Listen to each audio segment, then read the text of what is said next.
Oh, I can turn the lights up. That's what I can do. Turning the lights up when you Now, if you turn the lights up, over Joe, Yeah. that would be a little bit of light here. Yeah, yeah.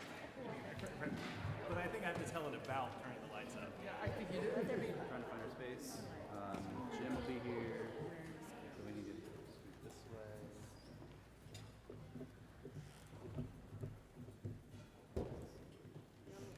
Yeah. Hey, Brian, can you if everybody has their music, just have them look at it and see if the light is good enough, like high enough, if like it's bright enough for them. I can turn it up more if people. No, leave it down. I can't see it. If I miss any notes, You got less of it. it's on him. Not right now. I just wanted to see where we're standing. What you guys needed. Savannah, scoot that way, one person. China, scoot over one. And you got tenors. You got tenors here. Tenors here and Here. here and And here. yeah, these two spots. Okay. Yeah, that'll be fine. You guys are there.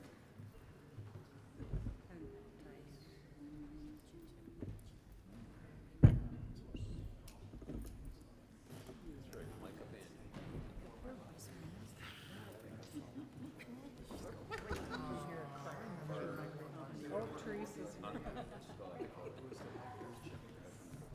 really? And Carolyn. Carolyn's also fun.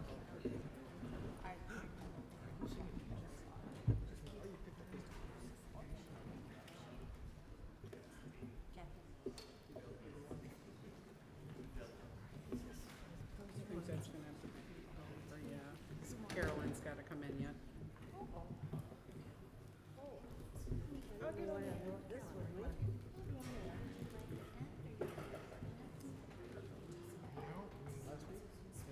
No, we were right here with the dress rehearsal at Coral Arts Society. I don't know. And then I was going to find Remember last year this happened too. The Lynn was for 1 month tour for the Lynn. But it was a 10-month break.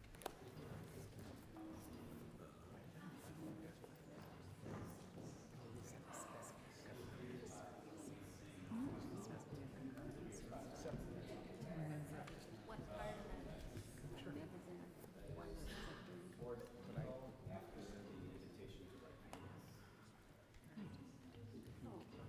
An invitation like can't open from up here.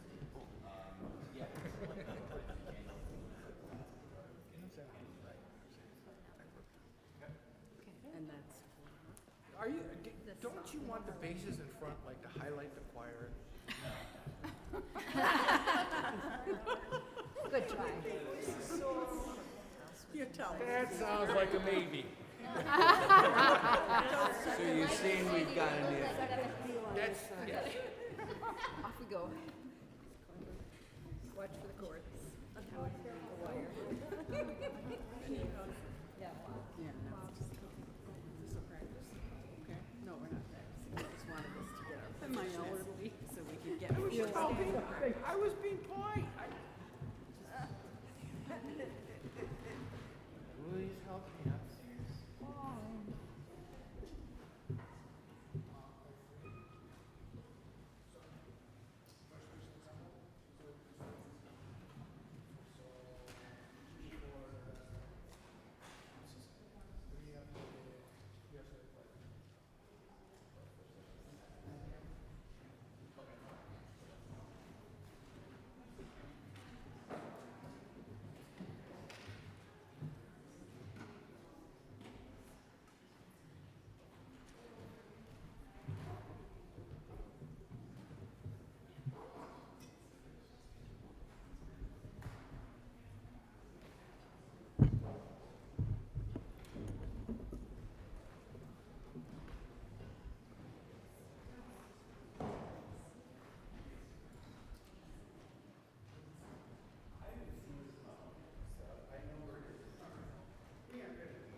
Welcome, everyone. It's good to see you here this evening for this service of Loss and Light, this joint service between First Presbyterian and Olympia Brown Unitarian Universalist Church.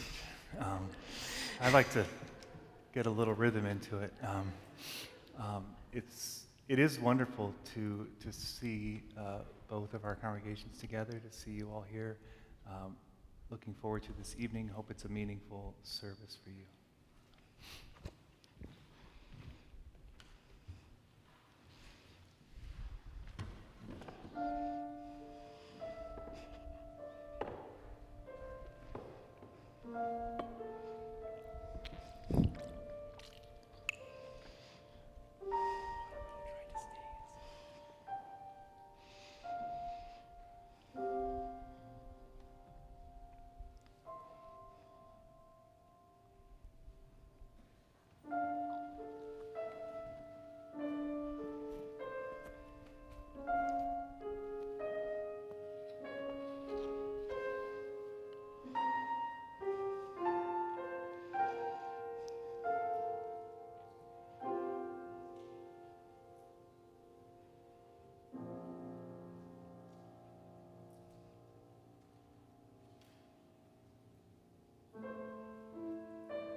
Will you join me in shared breath?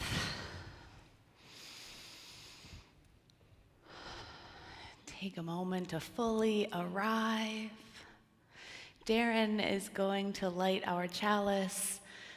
Unitarian Universalists, we begin our sacred time together by lighting our chalice.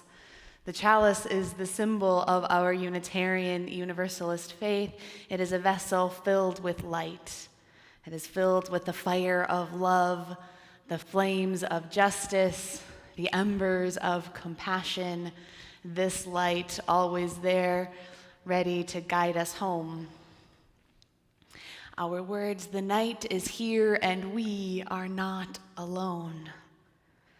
Take the words shared this evening, the music, the feeling of care, of community, of coming together. Let them be your life raft. Let them be whatever you need them to be. We are here. Our grief is here. God is here. Love is here. Take what you need. You are not alone. We are not alone. It is good. It is so good to be together. Will you join in singing our first hymn this morning? This evening. This is hymn 1002. Comfort Me.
Our first reading is from the book Lament for a Son, where author Nicholas Walterstorff shares what is essentially his diary in the following weeks after the tragic death of his adult son, of what to say to someone in grief, of how to get close.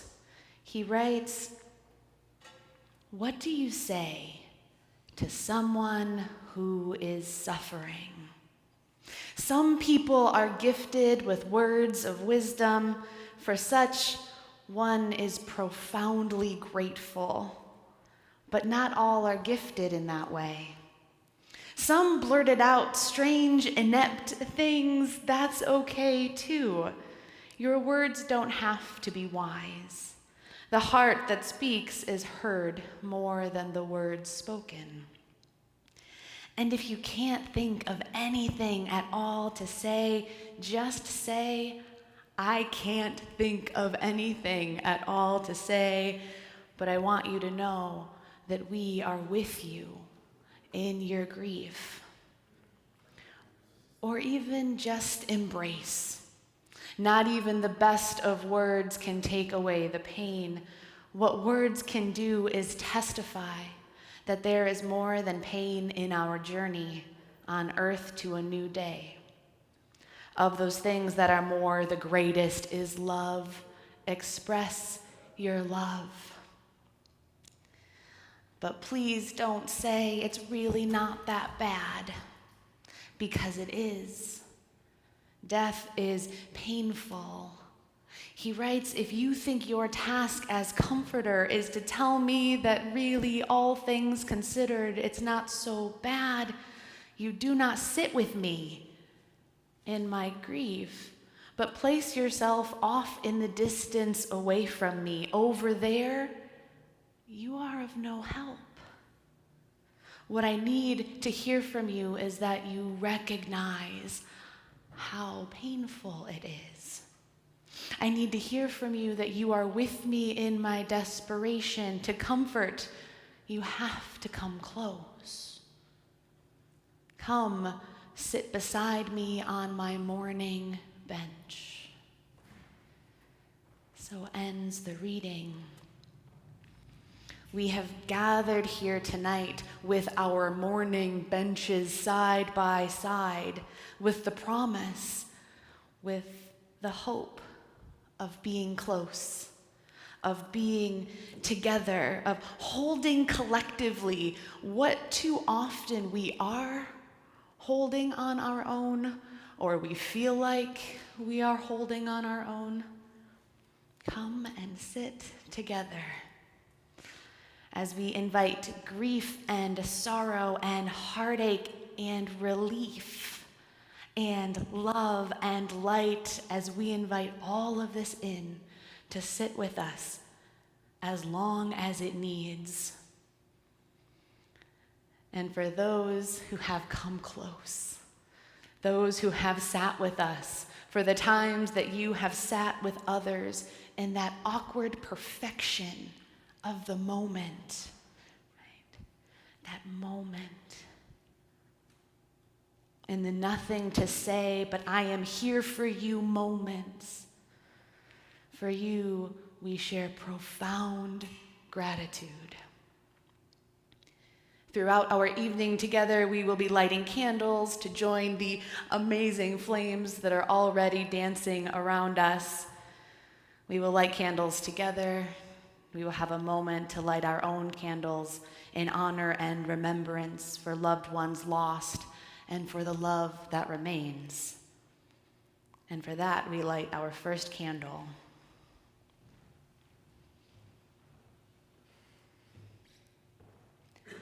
We light our first candle for the presence of grief in our lives, in honor of those loved ones who are no longer with us, but the love that remains in our heart always.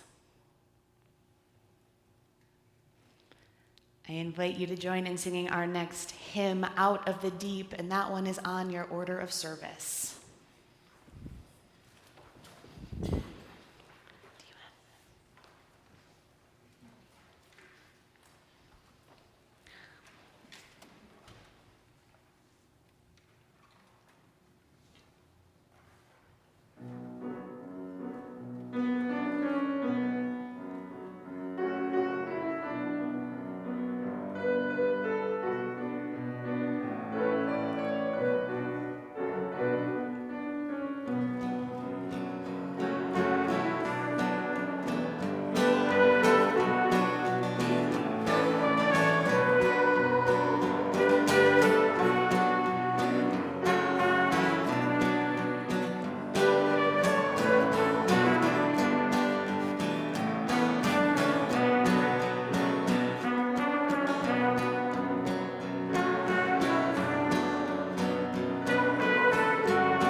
Hear this reading, a poem, Weariness Feels Like, by Reverend Sarah Speed.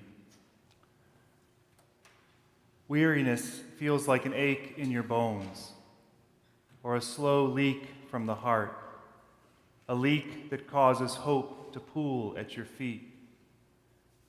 Weariness feels like the wind knocked out of you. All of a sudden, it's impossible to breathe. Weariness feels like an oversized coat.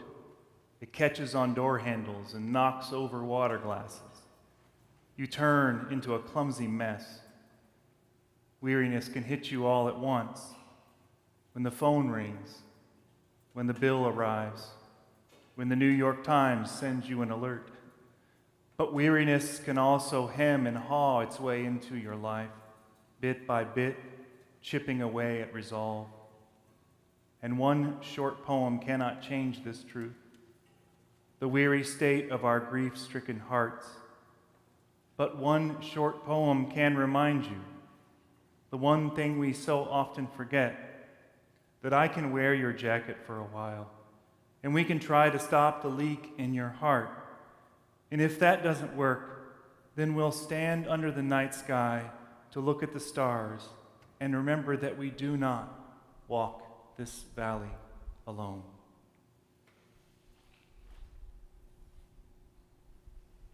We light our second candle this evening for all of the ways that when we welcome in the weariness of the world, our heart grows just as the flame grows from the wick. For the ways that we hold joy and sorrow and pain and hope all together, all at once, in ourselves and with each other. For the arms that embrace us, the shoulders that carry our jacket, and the help that we see in the world's beauty and kindness and possibility under a night sky together. I invite you to sing hymn number 1037, a sort of confessional for the ways that we often miss the opportunities to join others in their weariness and help others along. I will provide the spoken parts once I find it.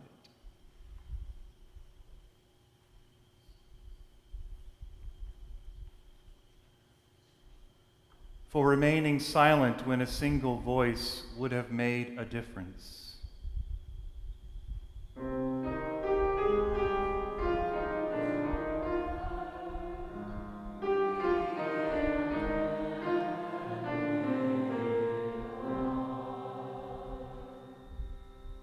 For each time that our fears have made us rigid and inaccessible.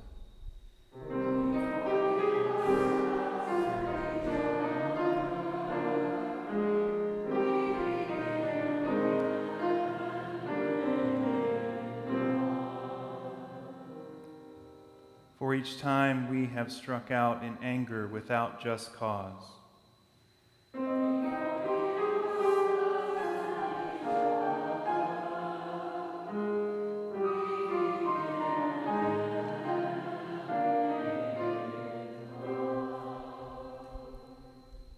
For each time that our greed has blinded us to the needs of others.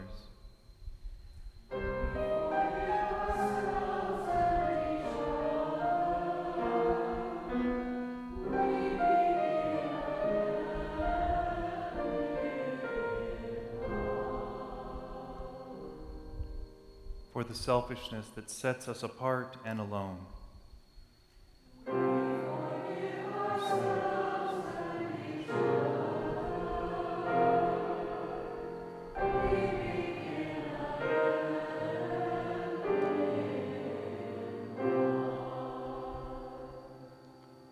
For falling short of the admonitions of the Spirit.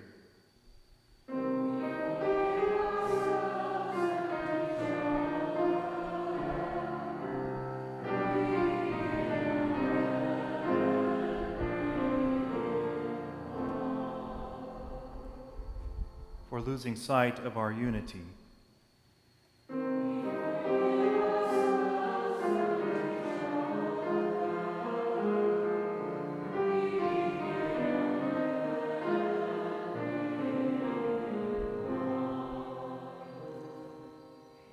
For those and for so many acts, both evident and subtle, which have fueled the illusion of separateness.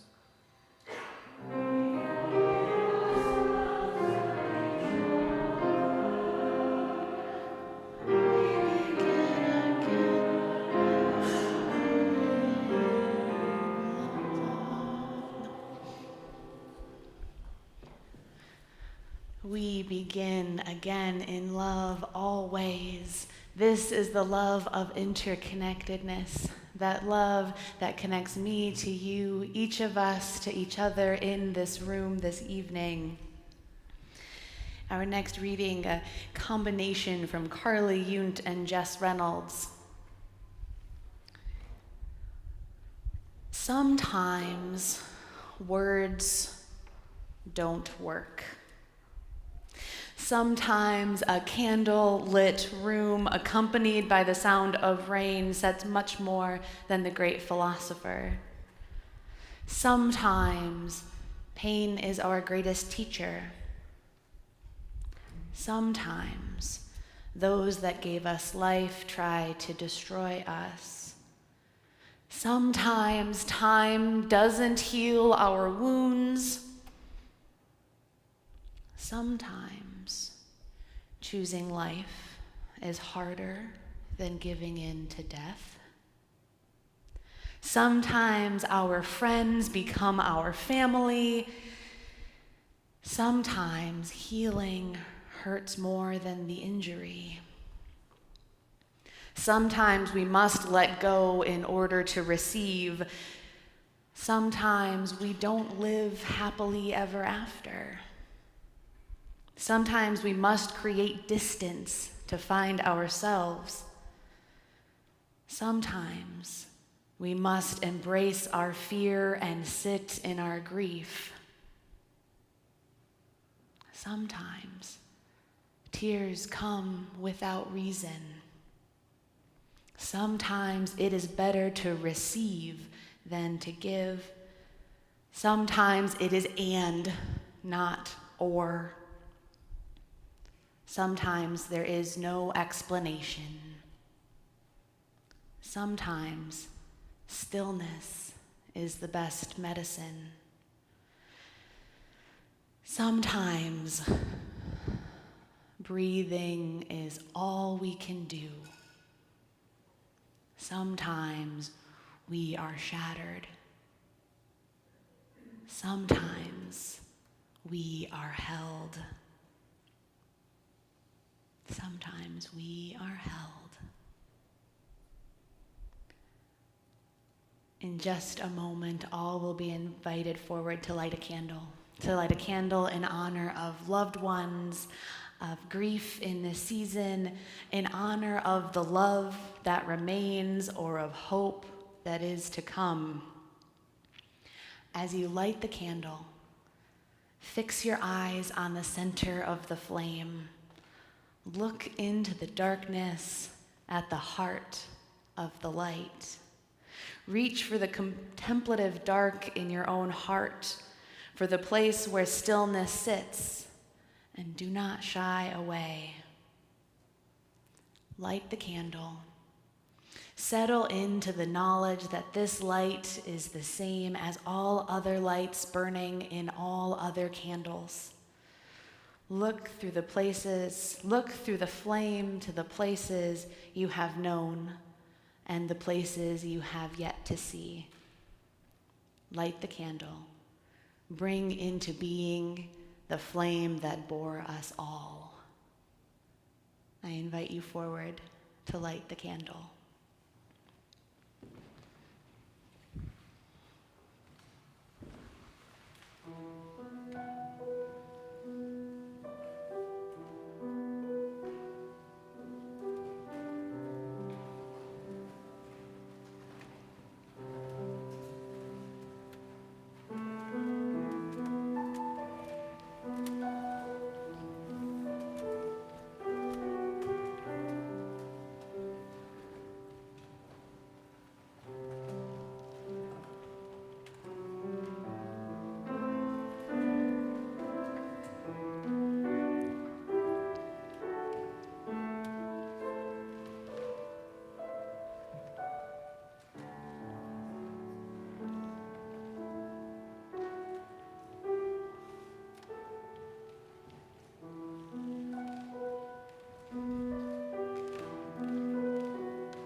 what a marvel each one of us is.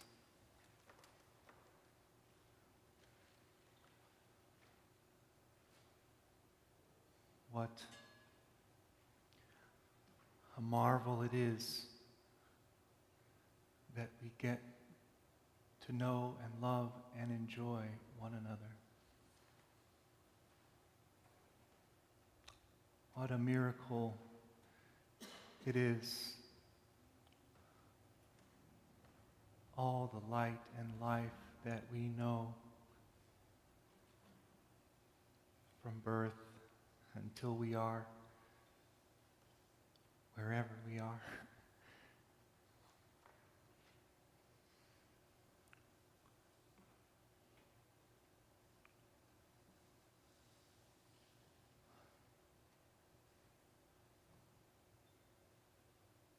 Even in the midst of loss and grief, for those that we wish we could hear laugh once again, hold close once again, look at.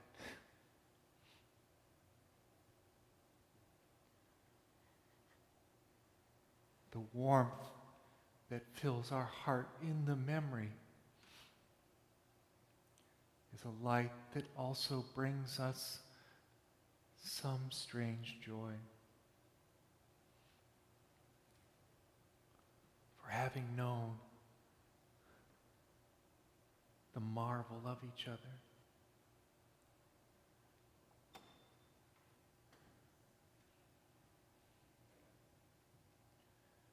No matter how much it hurts to know compassion and grief, to feel loss, we also know it is the thing that keeps our hearts warm, that lights the flame inside of us, that keeps us loving and living. For we do not want our hearts to turn to ice. We do not want lives of stone and coldness. With all of the struggle, the weariness, the hurt that it takes to live with hearts wide open in this world, we choose to embrace the flame. We choose to hold on.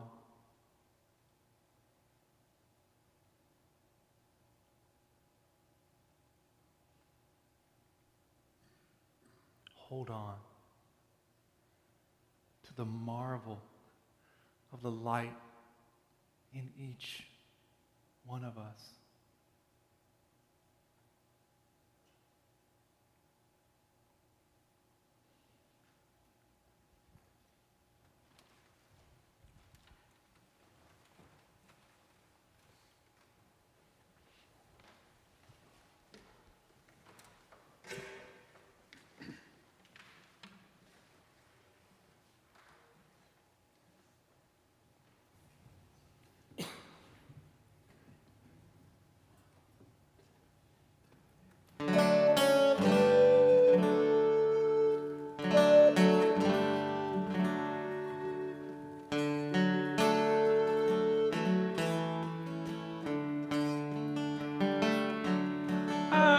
Standing in black beauty, a silent awe is born, whispered eons for my cradle, until the blush of morn.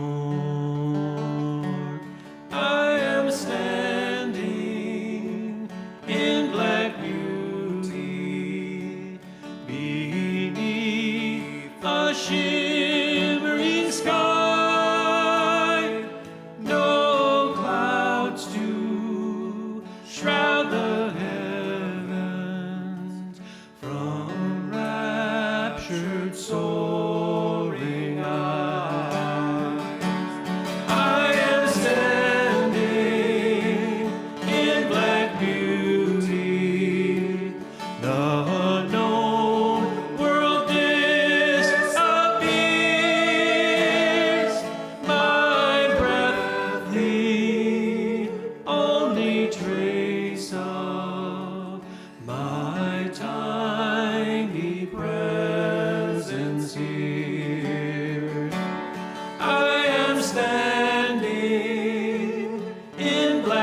shelter and rest from bitter light. I am standing in black beauty, released from earthly care, whispered eons for my cradle in starry reverent prayer.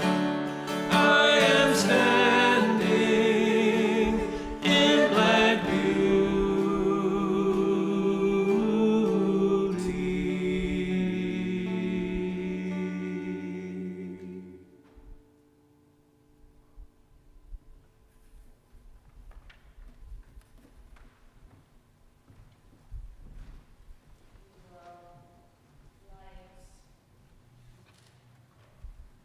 Light our third candle for the flame that is each one of us, the miracle that is who we are, how we love, how we dance like these flames, how we too know moments where we feel like maybe there's not enough.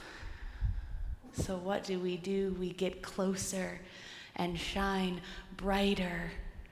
How beautiful it is when we shine together. So we light this flame in honor of that light.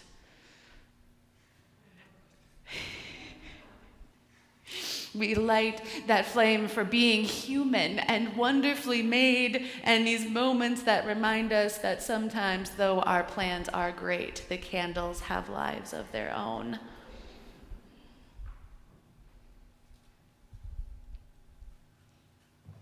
How beautiful our imaginations are when we think of this gorgeous flame lighting from that candle that is representing how beautifully we shine together. And for our improvisational skills, right? Knowing that that flame is just as beautiful and important, as strong as the other one would have been. How beautiful we are together. I invite you now to rise in body and spirit. Join in singing our final hymn. This is hymn 1053, How Could Anyone?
You may be seated. We end our sacred time, these shared sacred moments, by extinguishing our chalice. We extinguish our chalice and trust and know that that flame truly cannot be extinguished, for it lives in each of us, reminding us that we are connected, held always in a larger love, that flame that we are invited to share with others as we go through our days, that flame that reminds us we can always come home, whatever home looks like, whatever that means to us, we are held in love always.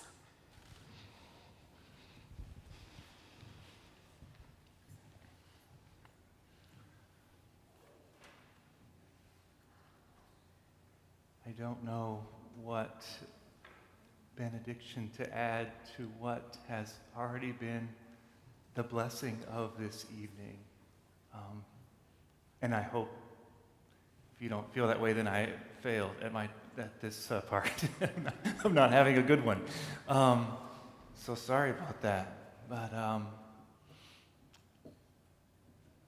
I simply say this to you. All that you've heard this evening is true. Know it, believe it, hold on to it. And this simple charge, don't let the flame go out. In your heart, and make sure to nurture it and nourish it in all that you see, in everyone that you come across. You are a miracle. You are a burning flame. You are light and life and love, and it is marvelous to see.